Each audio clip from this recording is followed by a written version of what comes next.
காலையில எழுந்ததும் நீங்க குடிக்கிற அந்த முதல் கப் காஃபில போடுற ஒரு ஸ்பூன் சர்க்கரை, இல்ல மதிய நேரத்துல நண்பர்களோட பேசிக்கிட்டே சாப்பிடுற ஒரு பிஸ்கெட், வெயிலுக்கு இதமா குடிக்கிற கூல் ட்ரிங்க்ஸ், சாக்லேட் இது எல்லாமே ரொம்ப சாதாரணமான எந்த பாதிப்பும் இல்லாத விஷயங்கள்னு தானே நீங்க நினைக்கிறீங்க? ஆமா. நம்ம அன்றாட பழக்கங்கள்ல இதுவும் ஒண்ணு அப்படின்னு நம்ம ரொம்ப ஈஸியா கடந்து போயிடுவோம். ஆனா, இன்னைக்கு நாம பண்ண போற இந்த ஆழமான அலசலுக்கு உங்கள வரவேற்கிறேன். இன்னைக்கு நாம பேச போற விஷயம் உங்க அன்றாட வாழ்க்கையோட, சொல்லப்போனா உங்க சமையலறையோட ரொம்ப நெருங்கிய தொடர்பு கொண்டது. கண்டிப்பா. நம்ம எல்லாருக்கும் தெரிஞ்ச ஜான் யூட்கின் எழுதின பியூர் ஒயிட் அண்ட் டெட்லி அப்படிங்கிற ரொம்ப பிரபலமான புத்தகத்தோட தரவுகளை தான் இன்னைக்கு நாம விரிவா பார்க்க போறோம். அதாவது, நம்ம அன்றாட வாழ்வுல எந்தவித பயமும் இல்லாம பயன்படுத்துற ஒரு விஷயம் எப்படி ஒரு பெரிய ஆபத்தா மாறுது அப்படிங்கறத புரிஞ்சுக்கிறது தான் இந்த விவாதத்தோட முக்கிய நோக்கம். உண்மைதான். ஏன்னா பல தசாப்தங்களுக்கு முன்னாடியே ஒரு விஞ்ஞானி உலகத்தை பார்த்து ரொம்ப வெளிப்படையா ஒரு விஷயத்த சொன்னார். மக்களை மெதுவா கொல்லும் ஒரு வெள்ளை விஷம் இருக்கு, அதுதான் சர்க்கரை அப்படின்னு சொன்னார். வெள்ளை விஷம் கேக்குறதுக்கே கொஞ்சம் அதிர்ச்சியா இருக்கு. ஆமா. ஆனா அப்போ அந்த செய்தி எப்படி இருட்டடிப்பு செய்யப்பட்டது, அந்த விஞ்ஞானி எப்படி ஓரங்கட்டப்பட்டார், இன்னைக்கு பல வருஷங்கள் கழிச்சு அவர் சொன்னது 100% உண்மைன்னு எப்படி நிரூபிக்கப்பட்டிருக்கு அப்படிங்கறத புரிஞ்சுக்கிறது நம்ம சொந்த ஆரோக்கியத்தை பாதுகாத்துக்க ரொம்ப முக்கியம். சரி, இத பத்தி கொஞ்சம் விரிவா பேசலாம். இன்னைக்கு நம்ம சுத்தி பாத்தீங்கன்னா இதய நோய், நீரிழிவு அதாவது டயபெட்டிஸ், உடற்பருமன், அப்புறம் உயர் ரத்த அழுத்தம், இந்த மாதிரி நவீன கால பிரச்சனைகள் ரொம்ப சாதாரணமாயிடுச்சு. 30-40 வயசுலயே இந்த நோய்கள் வர ஆரம்பிச்சிருச்சு. அதுதான் ரொம்ப கவலைக்குரிய விஷயம். ஆமா. ஆனா இந்த புத்தகம் எழுதப்பட்ட காலகட்டத்தை, அதாவது 1960 மற்றும் 70கள நம்ம கொஞ்சம் திரும்பி பார்க்கணும். அப்போதான் இந்த நோய்கள் உலகெங்கும் திடீர்னு அதிகரிக்க தொடங்குச்சு. அந்த நேரத்துல ஒட்டுமொத்த மருத்துவ உலகமும் ஒரு முடிவுக்கு வந்தாங்க. என்னன்னா, கொழுப்பு தான் இந்த எல்லா நோய்களுக்கும் முழுமுதல் காரணம்னு அவங்க ரொம்ப உறுதியா நம்புனாங்க. எக்ஸாக்ட்லி. இந்த இடத்துல ஒரு முக்கியமான வரலாற்று பின்னணியும் இருக்கு. 1950களில் அமெரிக்க அதிபராக இருந்த ஐசனோவருக்கு மாரடைப்பு வந்தப்போ அது உலகம் முழுக்க பெரிய செய்தியா மாறுச்சு. இதய நோய்க்கான காரணத்தை கண்டுபிடிக்கணும் அப்படிங்கிற ஒரு பெரிய அழுத்தம் விஞ்ஞானிகளுக்கு ஏற்பட்டுச்சு. அப்போதான் அன்சல் கீஸ் அப்படிங்கிற புகழ்பெற்ற விஞ்ஞானி மக்கள் கொழுப்பு சாப்பிட்றது தான் இதய நோய்க்கு காரணம் அப்படிங்கிற தன்னோட ஆய்வை முன்வைக்கிறார். முட்டையோட மஞ்சக்கருவை சாப்பிடக்கூடாது, வெண்ணெய் ரொம்ப ஆபத்தானது அப்படின்னு மக்கள் பயமுறுத்தப்பட்டாங்க. அதனாலதான் லோ ஃபேட் உணவுகள் சாப்பிடுறது தான் ஆரோக்கியம் அப்படிங்கிற ஒரு பிம்பம் உலகம் முழுக்க கட்டமைக்கப்பட்டுச்சு இல்லையா? ஆமா, சரியா சொன்னீங்க. குறைந்த கொழுப்புள்ள உணவுகள் தான் நல்லதுன்னு எல்லாரும் நம்ப ஆரம்பிச்சாங்க. நான் இந்த புத்தகத்தை படிச்சப்போ எனக்கு ரொம்ப ஆச்சரியமா இருந்த விஷயம் என்னன்னா, உலகமே இப்படி கொழுப்பை எதிர்த்து போராடிட்டு இருக்கும்போது ஜான் யுட்கின் மட்டும் முற்றிலும் மாறுபட்ட ஒரு கருத்தை ரொம்ப தைரியமா முன்வைக்கிறார். ஆமா, அவர் கொஞ்சமும் தயங்கல. ஒரு பக்கம் அமெரிக்கன் ஹார்ட் அசோசியேஷன் மாதிரி உலகளாவிய மருத்துவ அமைப்புகள் கொழுப்பு குறை சொல்லிட்டு இருக்கும்போது, யூட்கின் நீங்க எல்லாரும் தவறான திசையில தேடிட்டு இருக்கீங்க, உண்மையான குற்றவாளி சர்க்கரை தான் அப்படின்னு வாதிட்டார். அவர் வெறும் அனுமானத்துல அப்படி பேசல. அவர் பல நாடுகளோட உணவு பழக்கங்களை ரொம்ப நுணுக்கமா ஆராய்ஞ்சார். மக்கள் எப்போதெல்லாம் சர்க்கரை அப்புறம் இந்த சுத்திகரிக்கப்பட்ட கார்போஹைட்ரேட்டுகளை அதிகமா சாப்பிட தொடங்கினாங்களோ அப்போதெல்லாம் இதய நோய்களோட வரைபடம் செங்குத்தா உயர்ந்ததை அவர் புள்ளி விவரங்களோட நிரூபிச்சார். ஆனா மக்கள் அவர் சொன்னதை ஏத்துக்கல. கண்டிப்பா இல்ல. ஏன்னா கொழுப்பு தான் காரணம் அப்படிங்கிற கருத்தை நம்புறதுக்கு மக்களுக்கு ரொம்ப எளிதா இருந்துச்சு.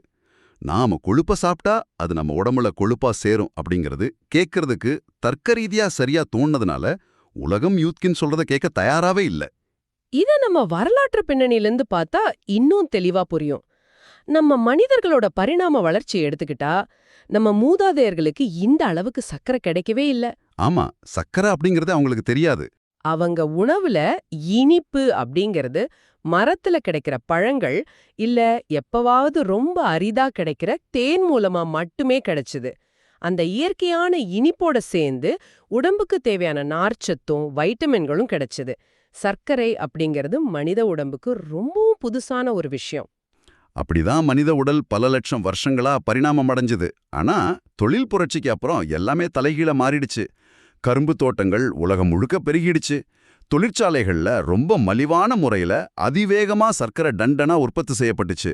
ஆமா, ஒரு காலத்துல அரசர்களுக்கும் பெரும் பணக்காரர்களுக்கும் மட்டுமே கிடைச்ச ஒரு ஆடம்பர பொருளான சர்க்கரை சாதாரண மக்களோட அன்றாட டீல கலந்துடுச்சு. இது மனித வரலாற்றுல நிகழ்ந்த மிக தீவிரமான ஒரு உணவு பழக்க மாற்றம்னு சொல்லலாம். ஆனா இந்த மாற்றம் டீயோட மட்டும் நிக்கல அப்படிங்கிறது தான் இதுல உள்ள பெரிய ஆபாயம். இன்னைக்கு நாம சாப்பிடுற கிட்டத்தட்ட எல்லா பாக்கெட் உணவுகள்லயும் சர்க்கரை ஊடுருவிடுச்சு. பிஸ்கட், கேக், சாக்லேட் இதுல எல்லாம் சர்க்கரை இருக்குன்னு நமக்கு தெரியும். ஆனா வேற பல உணவுகள்லயும் மறைஞ்சிருக்கு. எக்ஸாக்ட்லி. நீங்க ஆரோக்கியமானதுன்னு நினைச்சு வாங்குற பிரவுன் பிரெட், தக்காளி ketchup, pizza sauce, peanut butter, ஏன் சில வகையான உப்பு பிஸ்கெட்லயும் யோகர்ட்லயும் கூட சர்க்கரை பல பேர்கள்ல மறைஞ்சிருக்கு. உங்க இன்றைய உணவுல எத்தனை முறை இந்த மறைமுக சர்க்கரையை நீங்க சாப்பிட்டிருக்கீங்கன்னு கொஞ்சம் யோசிச்சு பாருங்க. அதுதான் ஹிடன் சுகர் பிரச்சனை. நுகர்வோருக்கு தாங்கள் எவ்வளவு சர்க்கரையை உண்றோம் அப்படிங்கறதே தெரிவதில்லை. இனிப்பு சுவையே இல்லாத பல பதப்படுத்தப்பட்ட உணவுகள்லையும் சர்க்கரை டெக்ஸ்ட்ரோஸ், மால்டோஸ், கார்ன் சிரப் அப்படிங்கிற பல பேர்கள்ல சேர்க்கப்படுது. இது மக்களோட அன்றாட கலோரி அளவை அவங்களுக்கு தெரியாமலேயே பல மடங்கு அதிகரிச்சுடுது இல்லையா? கண்டிப்பா. இது ரொம்ப ஆபத்தான ஒரு ட்ரெண்ட்.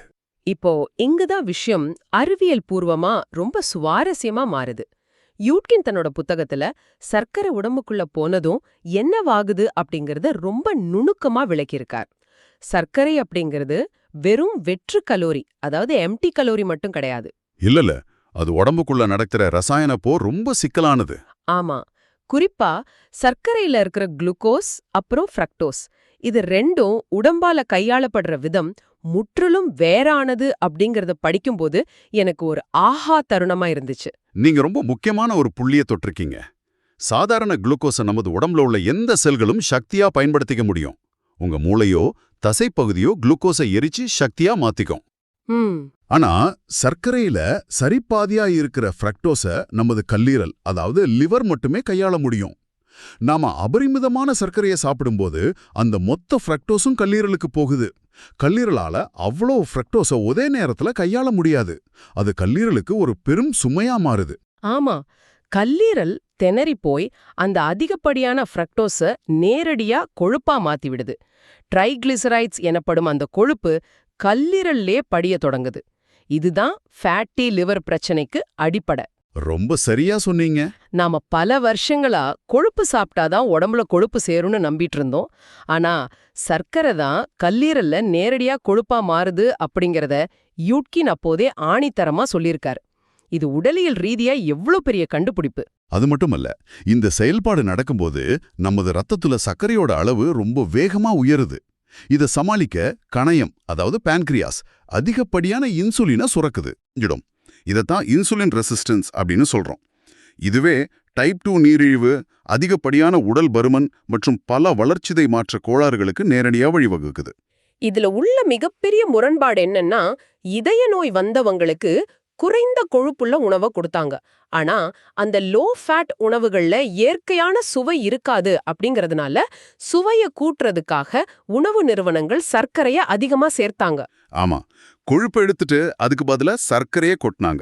அதாவது இதய நோயை குணப்படுத்த இதய நோய்க்கு உண்மையான காரணமான சர்க்கரையையே மீண்டும் மீண்டும் கொடுத்திருக்காங்க. அதிகப்படியான இன்சுலின் நமது இரத்த குழாய்கள்ல வீக்கத்தை ஏற்படுத்துது, இதயத்துக்கு தேவையற்ற அழுத்தத்தை கொடுக்குது. இத கேட்கும் போதே ஒட்டுமொத்த மருத்துவத்துறையும் எப்படி ஒரு தவறான பாதையில பயணிச்சிருக்கு அப்படிங்கிறது புரியுது. இது வெறும் அறியாமையால நடந்த பிழை மட்டும் கிடையாது. இவ்வளவு தெளிவான அறிவியல் ஆதாரங்கள் இருந்தும் அது ஏன் உடனடியா ஏற்றுக்கொள்ளப்படல அப்படிங்கறதா நம்ம கவனிக்க வேண்டிய அடுத்த கட்டம். ஆமா, யூட்கின் தன்னோட ஆய்வுகளை பொதுவெளியில வச்சப்போ என்ன நடந்தது? அவர் மிகப்பெரிய உணவு நிறுவனங்களோட லாபத்துல கை வைக்கிறார் அப்படிங்கறது அந்த நிறுவனங்களுக்கு ரொம்ப நல்லாவே புரிஞ்சிருச்சு. இதத்தான் நான் கேட்க நினைச்சேன். இவ்ளோ ஆபத்தான ஒரு பொருள், அதோட அறிவியல் ரீதியான விளைவுகள் இவ்ளோ தெளிவா தெரிஞ்சிருந்தும் பல தசாப்தங்களா எப்படி நம்மகிட்ட இருந்து மறைக்கப்பட்டது? புத்தகத்தை படிக்கும்போது உணவு நிறுவனங்களோட லாப நோக்கமும் அவங்க செஞ்ச தந்திரங்களும் எந்த அளவுக்கு மக்களை ஏமாற்றியிருக்கு அப்படிங்கிறது ரொம்ப அதிர்ச்சி அளிக்குது. யூட்கின் இந்த புத்தகத்துல சுட்டிக்காட்டியுள்ள மிக இருண்ட பகுதி இதுதான். பெரும் உணவு நிறுவனங்களுக்கு சர்க்கரையோட இந்த ஆபத்துகள் ரொம்ப நல்லாவே தெரிஞ்சிருந்துச்சு. ஆனா தங்களோட பல பில்லியன் டாலர் வியாபாரம் பாதிக்கப்படக்கூடாது அப்படிங்கிறதுக்காக அவங்க ஒரு மிகப்பெரிய திசை திருப்பும் வேலையை செஞ்சாங்க. உதாரணத்துக்கு சுகர் ரிசர்ச் ஃபவுண்டேஷன் அப்படிங்கிற ஒரு அமைப்பு ஹார்வர்ட் பல்கலைக்கழகத்தைச் சேர்ந்த சில குறிப்பிட்ட விஞ்ஞானிகளுக்கு பணம் கொடுத்து இதய நோய்களுக்கு காரணம் கொழுப்பு தான், சர்க்கரை அல்ல அப்படின்னு ஆய்வுக் கட்டுரைகளை எழுத வச்சாங்க அப்படிங்கிற உண்மைகள் பல தசாப்தங்களுக்கு அப்புறம் தான் வெளிவந்துச்சு. ஆமா, அவங்க ஆராய்ச்சிகளை தங்களுக்கு சாதகமா விலைக்கு வாங்கினாங்க. அது மட்டும் இல்லாம சர்க்கரைய உணவுல சேர்ப்பதன் மூலமா ஒரு வகையான உணவு அடிமைத்தனத்தை அவங்க திட்டமிட்டு உருவாக்கினாங்க. கரெக்ட். Food addiction. உணவு தொழில்துறையில பிளஸ் பாயிண்ட் அப்படின்னு ஒரு வார்த்தையை பயன்படுத்துறாங்க.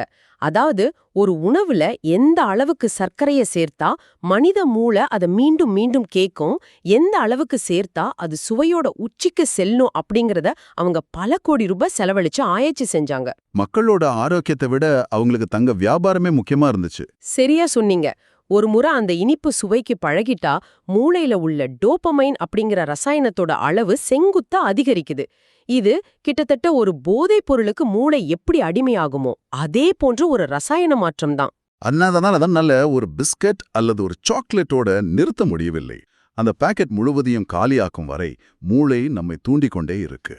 பொதுமக்களை தங்களோட தயாரிப்புகளுக்கு தொடர்ந்து அடிமையாக்குறதுக்காகவே இந்த சர்க்கரையோட அளவையும் அதோட ஆபத்துகளையும் உணவு நிறுவனங்கள் ரொம்ப சாமர்த்தியமா மூடி மறைச்சாங்க. இந்த உண்மைகளெல்லாம் ஜான் யூட்கின் வெளியே சொல்ல முயன்ற போது அவர் சந்திச்ச எதிர்ப்புகள் கொஞ்ச நஞ்சமல்ல.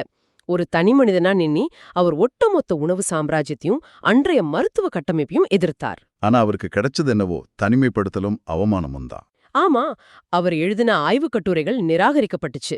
அவர் கலந்து கொள்ள இருந்த பல அறிவியல் மாநாடுகள்ல இருந்து அவரோட அழைப்புகள் ரத்து செய்யப்பட்டுச்சு. அவரோட கரியர் முற்றிலுமா அழிக்கப்பட்டது அப்படின்னு தான் சொல்லணும். அவரோட பைத்தியக்காரனை போலவும் அடிப்படை அறிவியல் தெரியாதவரை போலவும் அன்றைய முன்னணி விஞ்ஞானிகள் பலரும் கடுமையா விமர்சிச்சாங்க. குறிப்பா நாம முன்னாடி பேசின அன்சல் கீஸ். ஆமா, அன்சல் கீஸ் யூட்கினோட ஆய்வுகளை பொதுவெளியில ரொம்ப கேவலமா பேசினார். இதனால யூட்கின் தன்னோட ஆராய்ச்சி நிதியை இழந்தார். அவரோட குரல் இருட்டெடுப்பு செய்யப்பட்டுச்சு. பல மருத்துவர்கள் யூட்கின் எழுதின புத்தகத்தை படிக்கக்கூடாது அப்படின்னு தங்கள் நோயாளிகளுக்கு அறிவுறுத்தினாங்க. இத நினைக்கும்போது அறிவியல் உலகத்திலயும் கூட அதிகாரமும் பணமும் உண்மைய எப்படி நெரிக்க முடியும் அப்படிங்கிறது ரொம்ப தெளிவா புரியுது. ஆனா காலம் எல்லாவற்றுக்கும் பதில் சொல்லும் இல்லையா? கண்டிப்பா. யூட்கின் இறந்த பல வருஷங்களுக்கு அப்புறம் ராபர்ட் லஸ்டிக் போன்ற நவீன கால குழந்தை நல மருத்துவர்களும் விஞ்ஞானிகளும் மீண்டும் சர்க்கரையோட ஆபத்துகளை பற்றி பேசத் தொடங்கின போதுதான் உலகம் மீண்டும் யூட்கினோட பியூர் ஒயிட் அண்ட் டெட்லி புத்தகத்தை தேடி சென்றுச்சு. இன்னைக்கு நடக்கிற பல நவீன ஆய்வுகள் யூட்கின் என்று சொன்ன ஒவ்வொரு வார்த்தைய 100% உண்மைன்னு நிரூபிச்சிடுச்சு. இன்னைக்கு பல முன்னணி மருத்துவ அமைப்புகளும் சர்க்கரையோட அளவை குறைக்க சொல்லி எச்சரிக்கிறாங்க. கொழுப்பு அல்ல, சர்க்கரை தான் உண்மையான வில்லன் அப்படிங்கறத இன்னைக்கு அறிவியல் உலகம் முழுமையா ஏத்துக்கிடுச்சு. பல தசாப்தங்கள் தாமதமானாலும் யூட்கினுக்கு கிடைச்ச மிகப்பெரிய இறுதி வெற்றி இதுதான். தனி மனிதனா நின்றாலும் உண்மை ஒரு நாள் வெல்லும் அப்படிங்கிறதுக்கு இது ஒரு மிகச்சிறந்த உதாரணம். இந்த விவாதம் நமக்கு ஒரு பெரிய பாடத்தை கற்றுத்தருது. நாம சாப்பிடுற உணவு அடிப்படையில நம்ம உடலை மட்டுமல்ல, நம்ம எதிர்கால வாழ்நாளையே தீர்மானிக்குது. சர்க்கரை அப்படிங்கிற அந்த வெள்ளைப் பொருள் வெறும் சுவையூட்டி அல்ல, அது எப்படி நம்மை சிறுக சிறுக பாதிக்குது, நமது வளர்ச்சிதை மாற்றத்தை எப்படி சீர்குலைக்குது அப்படிங்கிறத ஜான் யூட்கின் தன் வாழ்நாளை அர்ப்பணிச்சு நமக்கு விளக்கியிருக்கார். நாம என்ன உணவை எப்போது எவ்வளவு சாப்பிடுறோம் அப்படிங்கிறது நமது ஆரோக்கியத்தோட மிக முக்கியமான அடித்தளம். சந்தையில கிடைக்கிற எல்லா பாக்கெட் உணவுகளும் நம்ம ஆரோக்கியத்துக்காக தயாரிக்கப்படுபவை அல்ல, அவை வியாபாரத்துக்காக தயாரிக்கப்படுபவை அப்படிங்கிற விழிப்புணர்வு நமக்கு தேவை. அந்த லேபிள்களை படிக்க நம்ம பழகிக்கணும். அதற்காக நாம இனிப்பையே முற்றிலுமா தொட்டுவிடக்கூடாது அப்படிங்கிறது இதோட அர்த்தம் அல்ல. உங்க அன்றாட வாழ்க்கையில பாக்கெட்ல வர்ற பதப்படுத்தப்பட்ட உணவுகளை கணிசமா குறைச்சுக்கோங்க. இயற்கையா கிடைக்கிற பழங்களை சாப்பிடுங்க. சில நேரங்கள்ல ஆசைக்காக சிறிது இனிப்பு சாப்பிடலாம். ஆனா அது நம்ம அன்றாட பழக்கமா ஒரு தவிர்க்க முடியாத கட்டாயமா மாறிவிடக்கூடாது. மிக சரியான அறிவுரை. அப்புறம் இந்த இடத்துல ஒரு விஷயத்த நான் ரொம்ப தெளிவா குறிப்பிடணும். இது கல்வி மற்றும் தகவல் பகிர்வு நோக்கத்துக்காக மட்டுமே உருவாக்கப்பட்ட ஒரு விவாதம். எந்த விதமான மருத்துவ ஆலோசனையும் அல்ல. நீங்க உங்களோட உணவு பழக்கத்தையோ அல்லது உடல்நலம் தொடர்பான முடிவுகளையும் எடுக்கணும்னா நிச்சயமா உங்க மருத்துவரோட ஆலோசனையை பெற்றே முடிவெடுங்க. ஆமா, சில நேரங்கள்ல உண்மை ரொம்ப இனிமையா இருக்காது. சர்க்கரையோட விஷயத்துல இது அப்படியே பொருந்தும். அந்த இனிப்பான சர்க்கரைக்கு பின்னால் இருக்கிற உண்மை கசப்பானது தான். ஆனா அந்த கசப்பான உண்மையை தெரிஞ்சுக்கிறதே நம்ம பாதுகாக்கும். இந்த புத்தகம் நமக்கு அதையே தான் கற்றுக் கொடுக்குது. நாம இறுதி பகுதிக்கு வந்துட்டோம். இந்த தகவல் உங்களை நிச்சயம் சிந்திக்க வச்சிருக்கும் நம்புறேன். அடுத்த முறை நீங்க சூப்பர் மார்க்கெட்ல ஒரு பொருளை வாங்கும் முன் அதுல எவ்ளோ சர்க்கரை மறைஞ்சிருக்கு அப்படிங்கறத ஒரு கணம் சிந்திச்சு பாப்பீங்கன்னு நினைக்கிறேன். இறுதியா நாம விடைபெறுவோம் இருக்கும்போது இது ஒரு முக்கியமான கேள்வியை எழுப்புது. இதை நீங்க கொஞ்சம் ஆழமா சிந்திக்கணும். தங்கள் லாபத்திற்காக சர்க்கரையோட கொடிய ஆபத்துகளை பெரும் உணவு நிறுவனங்களால பல தசாப்தங்களா எந்த தடையுமின்றி வெற்றிகரமா மறைக்க முடிஞ்சது அப்படின்னா, இன்னைக்கு நாம ரொம்ப பாதுகாப்பானதுன்னு நம்பி தினமும் சாப்பிடுற வேறு எந்த பொருட்கள் இதே போன்று எதிர்காலத்துல பெரும் ஆபத்தா உருவெடுக்க காத்துக்கிட்டு இருக்கு? அடுத்த ஜான் யுட்கின் வந்து இன்னொரு கசப்பான உண்மையை சொல்ற வரை நாம எதையெல்லாம் இப்படி குருட்டுத்தனமா சாப்பிட்டுட்டு இருக்கோம். இதை நீங்களே கொஞ்சம் யோசிச்சு பாருங்க.